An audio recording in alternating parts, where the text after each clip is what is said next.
Welcome to the Class Business Podcast. I'm Chrissy Monaghan, your host, and today we're joined by Gulshen Bano, founder of Strike Back Self-Defense, a global women's self-defense organization helping women and girls build confidence, awareness, practical skills to help them feel safer in everyday life. Gulshen is a finalist for Powerhouse Business of the Year, sponsored by Property by Rochelle at the Class Business Awards. I'm really excited about this conversation, so let's dive in. Yes, it's amazing to have you here with us on the podcast today. For everyone that's listening online or watching us on YouTube, please tell everyone who you are, what do you do, and where do you do it? Fabulous. Hello, everybody. Thank you for having me, Christine. My name is Gulshen Bano. I am founder of Strike Back Self-Defense for Women, the world's largest all-female self-defense organisation. And where do we do this? We do this everywhere. So we are everywhere. We are across the UK, Ireland, Europe, and now Far East and global as much as we can go. We'll talk about that, I'm sure. But yes, we are everywhere. If you are not seeing us everywhere, then we are doing something wrong. Well, I've definitely been seeing you everywhere. Obviously, we met like officially was it in June? It was in yes. June, wasn't it? Where I saw you speak on stage and talk about your journey, and let's get into that. But I was literally blown away by the amazing work that you're doing. So before we get in it, please tell everyone, what did you do before you started this business? So I'm a pharmacist. I still saying before, but I still am. I don't think you've ever stopped being. I went to medical school, then pharmacy school, and I'm a qualified pharmacist and worked as a pharmacist for many, many years in the capacity as a pharmacist. So that's what I did before doing Strike Back. So, and that's kind of part of the story and the journey too. So yeah. So tell everyone, how did Strike Back start? Where did it come from? So I was a pharmacist. I was working, actually, even at the time, I was working, and I'm talking many, many years ago. So we're talking about 20 years ago. As a pharmacist all over the Northwest, I was a consultant pharmacist doing lots of work, managing areas, and often working as a lot of women do, you know, finishing late at night, locking up, coming back, walking back to your car park, to the car park on their own. And, you know, so much of the stuff that I teach now, I look back and think how naive I was that I didn't do myself back then. But it is the, you know, and it's one of the things I always say, what you don't know, you don't know. And once you know it, it changes everything. But back then, working as a young pharmacist, locking up, working late, and unfortunately, I was on the receiving end of a couple of serious assaults.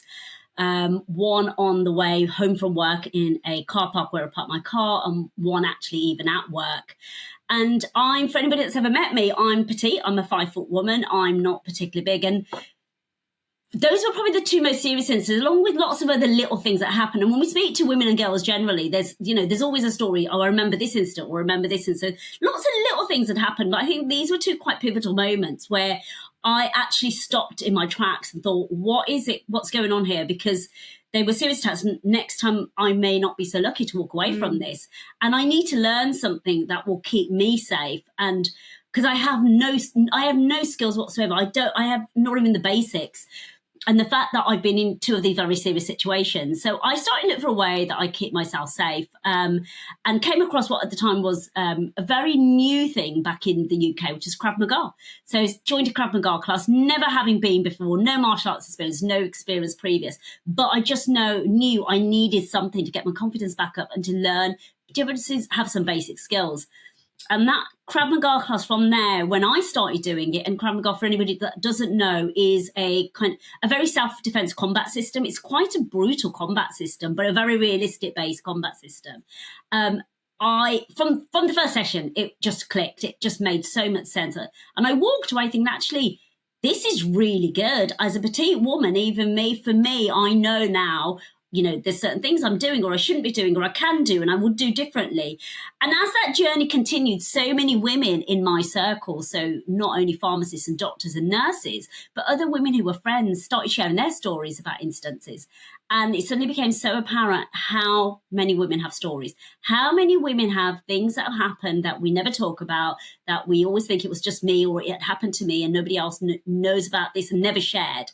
And they started asking me, you know, would you teach me something? Because I work late, or I finish a night shift, or I finish late or very early hours in the morning and nobody's around. I've got to get back to the car park. And being who I am, I like to do things properly and thoroughly. So I thought, in what capacity do I teach unless I know how to teach? So I qualified then as a Krav Maga instructor. So long, laborious way to qualify to teach. But it's probably one of the toughest physical things I've ever done in my life. And I was at the time, just before I was 40 when I started doing this. So I wasn't young. I wasn't, in my 20s or teens. I was starting this probably at the wrong time of life completely. But qualified as an instructor on this long journey and opened up Strike, and that's how Strike Back Self-Defense was born. That's how we opened up the very first class here where I live in Solihull, just a small community class for women and girls that just wanted to learn some basic skills. And as I say, the rest of the history, that first class grew and grew. We started getting on socials. Our name became known. People knew Gulshen Bano. She's this petite pharmacist, and now she's teaching self-defense skills to women and girls.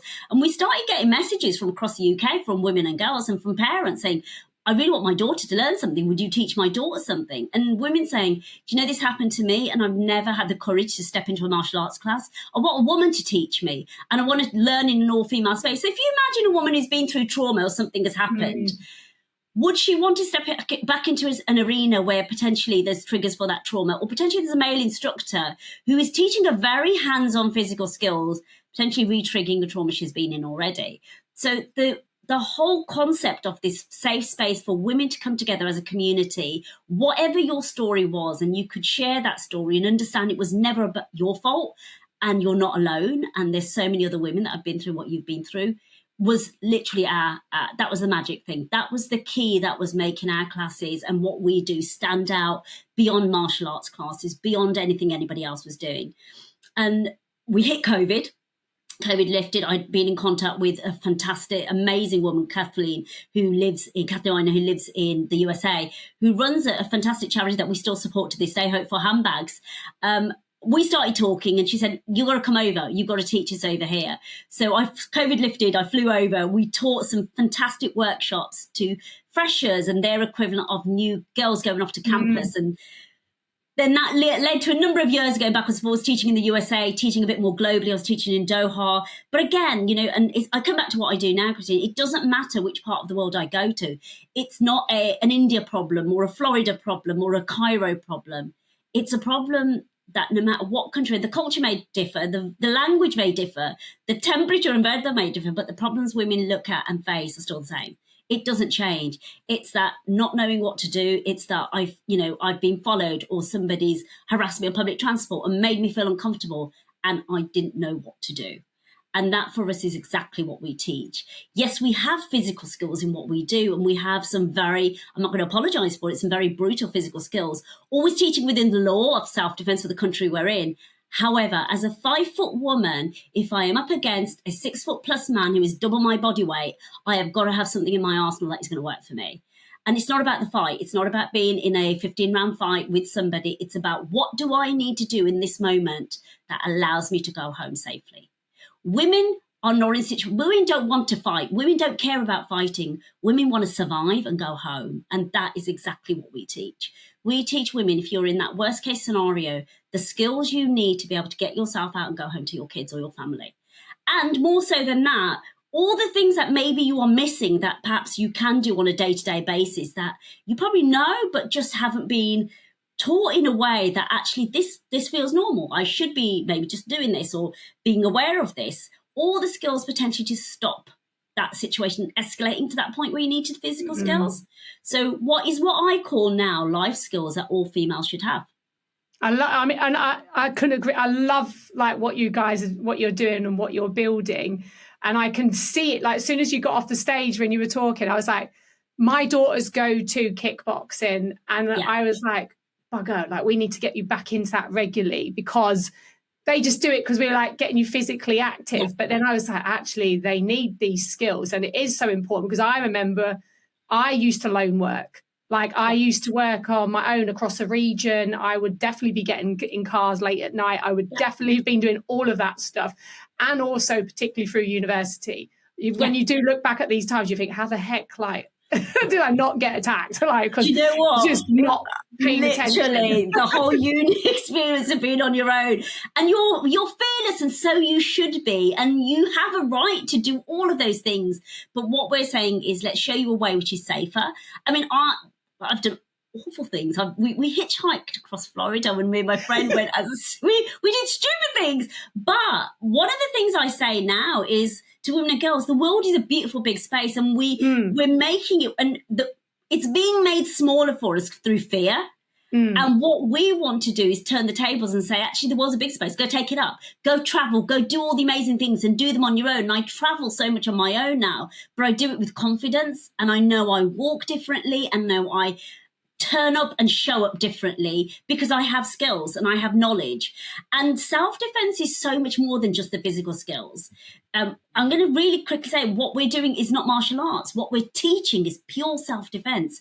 It's not about patterns. It's not about the fancy head kicks. It's not about spinning kicks. That's not what I'm teaching. What I'm teaching you is the basics, that in this moment, if you are in this place, what are your options and what you can pull out? Yeah. And again, we teach girls the Green Cross Code. We don't wait for people to get hit by a car before we say, this is how you do it safely. We teach swimming because we know it's a life skill that one day you may need. We'd hope you never do, but you have it. And for me, that's what basic self-protection and that kind of safety skill set is for women and girls. A life skill that you should know. That the reality is we are in an epidemic of violence against women and girls. The reality is 1 in 3 of us in our lifetime, unfortunately, will be somewhere a victim of an attack, whether it's a sexual attack or a serious violent attack. That is the reality. Yet we're 50% of the planet, Christine, and we accept this as a reality without any skills to go forward with it. How is that okay?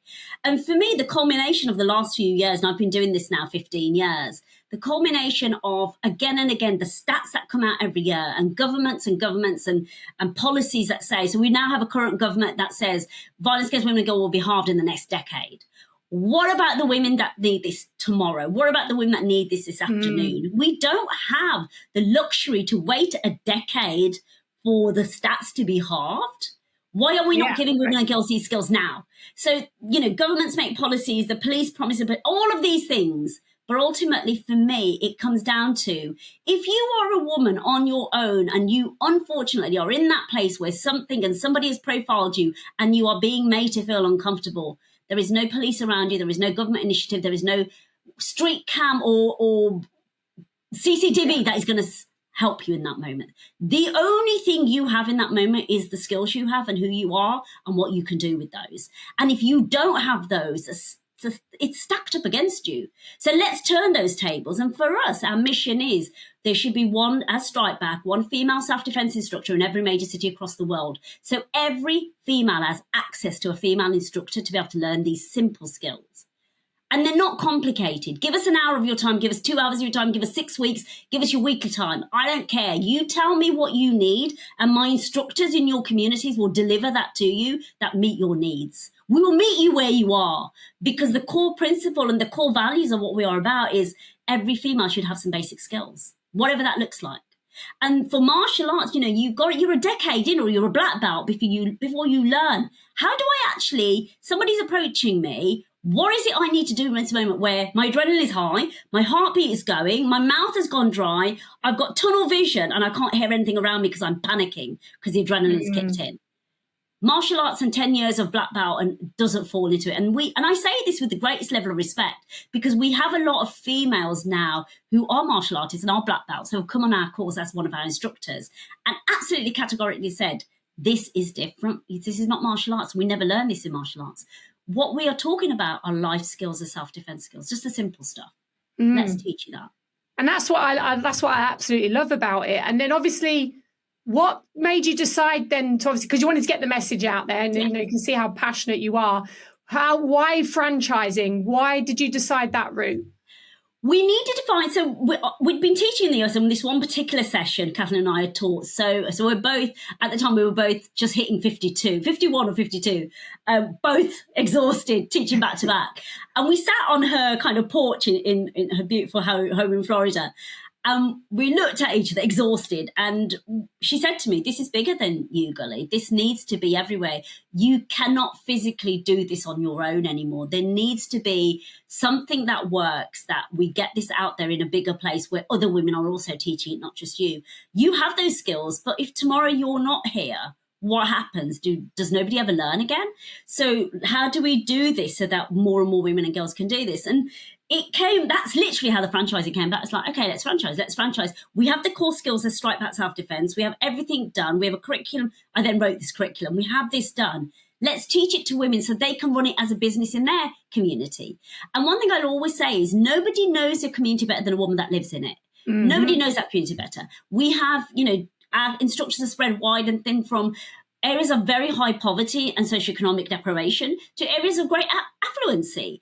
And those communities need it taught in different ways. But from somebody who lives in this small little space in the West Midlands, I don't know what somebody in Glasgow needs in that community. But somebody who lives in Glasgow, who understands this, will be able to deliver that in her community with the passion that it needs. And I always say to anybody that joins us, bring the passion. You bring the passion and you understand why this is important, because that's the bit I can't teach. Everything else is teachable. I will teach you all the rest. I will teach you everything I know so that you can go and deliver this. But you've got to bring that. You've got to understand why this is important. So yes, there's absolutely a business side to this where you can grow it as a franchise and run it as a legitimate business, and we give you all the tools to do that. But there's also our core kind of our value and our vision in this, that there's a real impact behind it, and we're a mission-driven business with a mission behind it to create change. And as Kathleen had said to me that day, if you're not here, Gully, what happens? And it is about creating that legacy, Christine, that when I am not here or whatever, I stop teaching. I'm 54 this year, can I just state? And I'm not teaching anymore. What legacy have we left behind? What will our daughters say? That what did you do to create that change when you knew this wasn't a safe world for us? What did you do? What was your part in it? And for every one of our instructors that have stepped up, and I say to them, be so proud for what you're doing, because you're creating a change that your grandmothers didn't have and your aunts and your mothers didn't have, but we're doing this for our daughters and the girls that come through. And for every shelter I teach in, and every safe house I teach, and every DV survivor I teach, the next generation of girls, there should be none of those in those shelters because we're doing things differently. So we give even young girls the skills from the offset. What does an unhealthy relationship look like? What is a red flag? What is acceptable in a relationship? Where are your boundaries? And politeness does not override your safety. Your safety always comes first. All the lessons that for years as women we've been conditioned: be polite, be nice, don't be rude. Maybe you're reading too much into this. Maybe it's me. Maybe he didn't mean that. All of those. This new generation coming through, Christine, they're taking none of this. And we're giving them the skills so they will never be in those relationships. And we end this whole category of how many friends do you know, Christine, who behind the doors, we don't know what happens in their families and in their houses.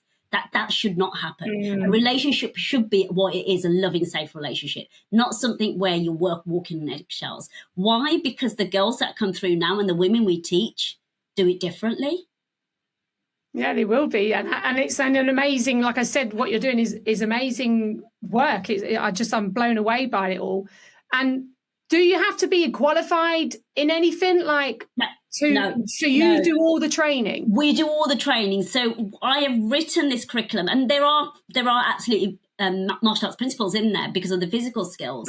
But it's a trauma-informed course. It's certified as a trauma-informed course. It's CBD accredited. So it's written in a way that it's because we are not delivering it as martial arts training. We're delivering it as pure self-defense skills. And it's applicable if we're teaching this in shelters. 85% of the stat is of things that happen to women and girls is somebody you know. It's not a stranger. The stranger part is actually very, very small. Violence presents itself very different for women and girls than it does for men. Men, it's that bar fight, that pub fight. How many women do you know that get into a bar fight with another woman? Right, exactly. That's my point. Exactly. So violence presents itself differently. And when you understand that it changes what we teach to women and girls, because suddenly if it's somebody you know or somebody you trust or somebody that's built up a relationship. When we say 84% is somebody you know, it's not necessarily an intimate partner. It could be somebody who you've seen in the office. It could be somebody who lives on your block. It's somebody you've maybe said hello to. And that what we term, and I teach this on the course, as what we call low-level creepology. Slowly he's eroding those boundaries. Slowly he's making remarks. Slowly he's saying things. You've accidentally bumped it, just things. And then the tables turn. And that's that moment where actually, as that life skill we teach you, your gut instinct, everything tells you, actually, this is not right, because I know it's not right, and I'm not going to second guess myself, because that's exactly what women do. And it's giving women those core skills. Stop second guessing yourself. If your gut says this is not right, these are the steps potentially you need to do now. Put down your boundaries. And we know most attacks and most things that happen with women and girls, and we talk about public transport and that creep that touches you or brushes past you, is an opportunist. You know, violence presents itself different. We're not talking about the psychopath. We're talking about a level of violence which is a very opportunistic level of violence, or an opportunist that is trying his luck and seeing how far he can push it. And I have so many young girls that will say to me, they've been on a train, somebody's touched them inappropriately, even to the point where he sat next to her, put his hand on her thigh, and she's not moved for the whole journey because she froze and she didn't know what to do. And that's absolutely what happens. It's a natural instinct.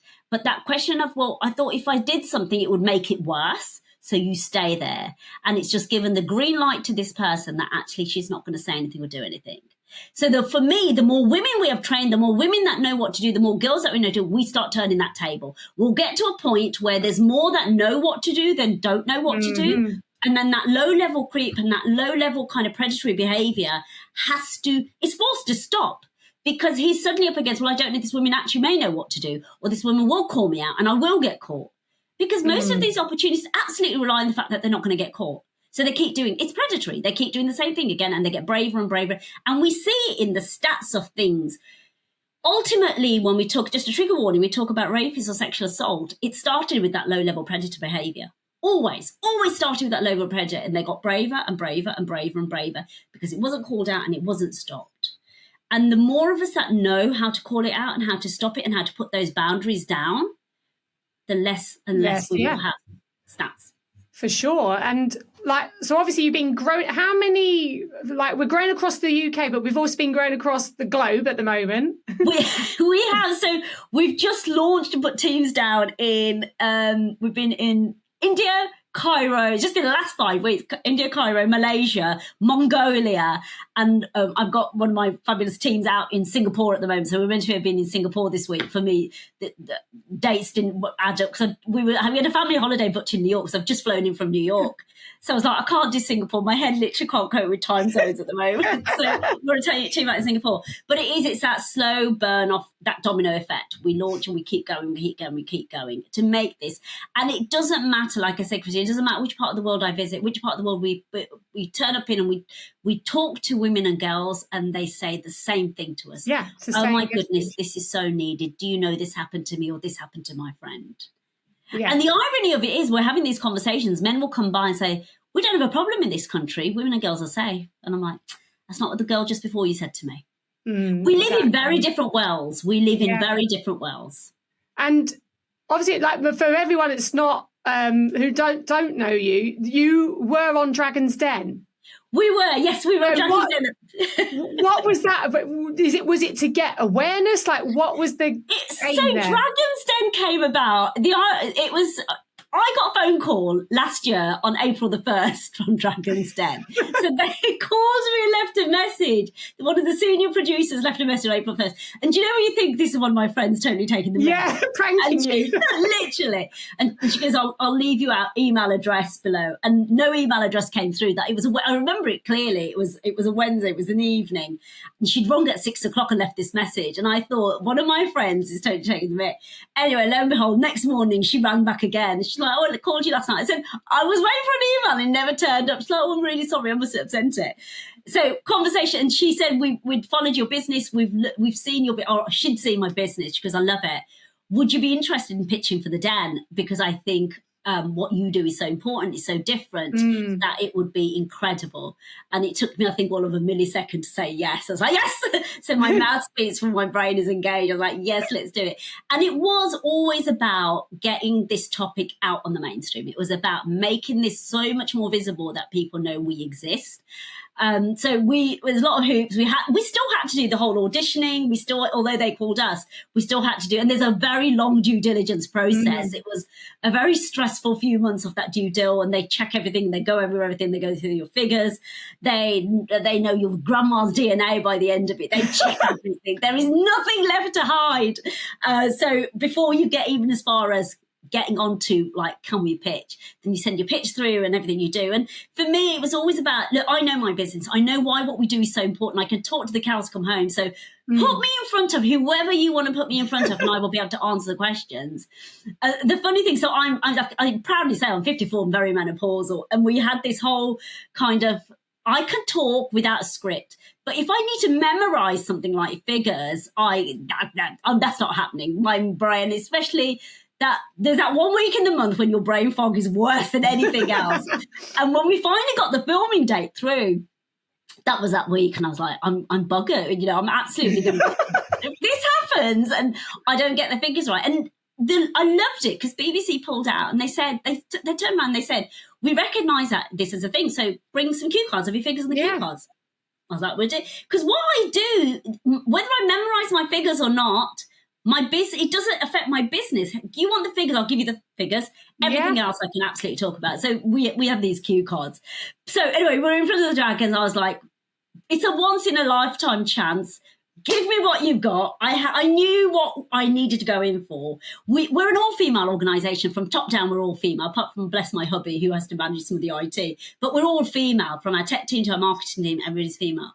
So it was a real balance that if any of the male dragons want to come on board, how does that look for us? Yes. So we were very focused. We wanted either Deborah Meaden or Jenna Meek at the time.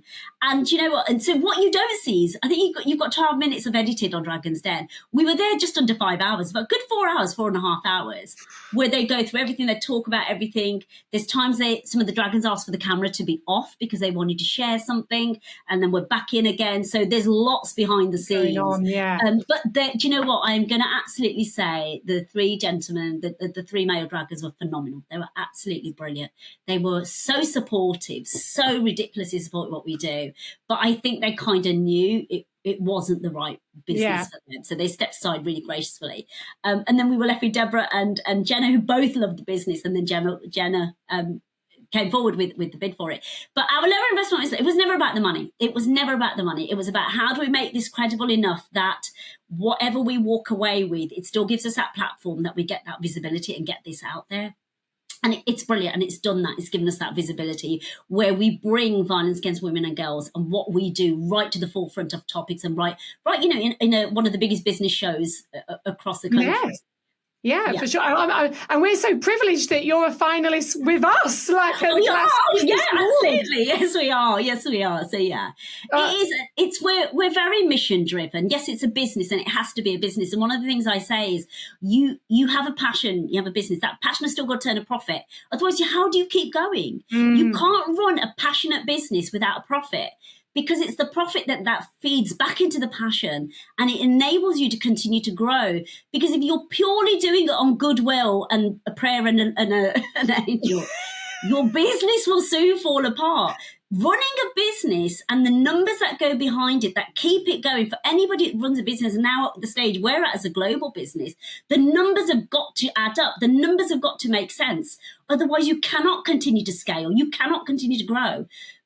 Businesses do not grow on hopes and prayers. They grow on real figures that make sense, that enable you to scale and put back into a business where your franchisees and your instructors then benefit from the ongoing development that you do. And that's exactly what we do. Well, we're so excited to have you with us on the 10th of October. I know so many people are going to want to connect with you. I actually want to ask you one question, because obviously people will be watching this online afterwards.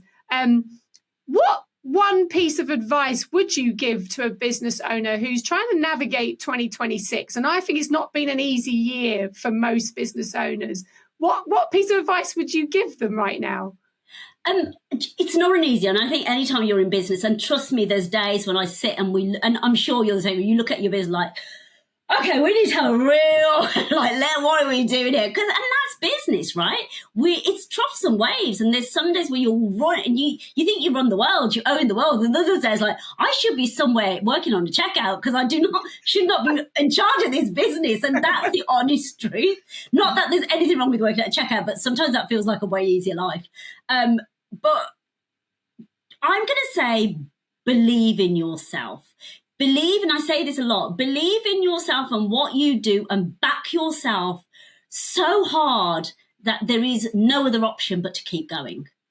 Because on those days when it gets tough, and trust me, it does for all of us, it does not matter who you are, it still gets tough days where you sit there and everything seems to have gone wrong and your franchisees are all having a meltdown because something's happened and the system's not working or something's not working. And those happen. That's the reality. Let's not sugarcoat this. The reality of running a business, no matter what size it is, there's some good days and bad days. But when you have a purpose and you have a mission and you know why you do what you do and you have that why, and it's so strong that you know nobody out there does it better than you. And if you are not doing it, there is nobody else serving. And I talk about this a lot. You are serving people when you run a business. I say all the time to my instructors, when you step into a room to teach women and girls, you are serving those women and girls. This is not about you. It's not about your ego. It's not about you being an instructor. It's about what are you bringing to the table today to serve those women and girls who have turned up because they need you. And that is your purpose. You will wake up every morning wanting to keep going with your business, even on the tough days. Because go back to your why. Go back to why you started this and why this was important. And why, if you're not doing this, is there anybody that will be able to do this like you? We all have our own skills. I honestly believe we were all put on this earth with a mission and a purpose. Lean into that purpose. What was your purpose? What is it? What is your magic? What is it you bring to the world that you know nobody else does the way you do it? Go find that. Lean into that. And absolutely live that every single day. And there will not be a single day in your business where you're like, I want to give this up. Yeah, it's brilliant advice. No, I completely agree with you. It's always been about, mission, vision, values, isn't it? And the why. Otherwise, you do question every single day, don't you, if it's not all going to plan. So I'm so delighted to have you with us on the 10th of October. I know everyone's going to be really, really excited about coming to meet you. Where's the best place for people to come and connect, to follow you guys? Brilliant. Thank you. So our website is strikebackselfdefense.com. That's absolutely our home point. You'll see all our locations and where all our instructors are. But generally across Facebook and Instagram, you'll see it's a Strike Back Defense on Instagram and Strike Back Self Defense on Facebook. I say Strike Back Defense because we got hacked and we lost so much Instagram, but we're back on again with that. And we're just about to launch our YouTube channel. So that is good. That's been a long time in the making. So, yeah, I know, right? I know. So we're about to hit YouTube and YouTube Shorts. So on a mission because this needs to grow at a faster pace than it is. So we are absolutely rocking this. So YouTube is about to go out live. We're just about to start on that. So just look up Strike Back or Strike Back Self-Defense or Strike Back Defense and you'll see it's everywhere. My franchisees, can I just give a shout out actually to every single one of my instructors, every woman that's walked through the doors to stand up to do this for other women and girls. Without you, we wouldn't be who we are. We wouldn't be doing what we were doing and we could not continue the mission. So I wholeheartedly am eternally grateful for women that step up to do this.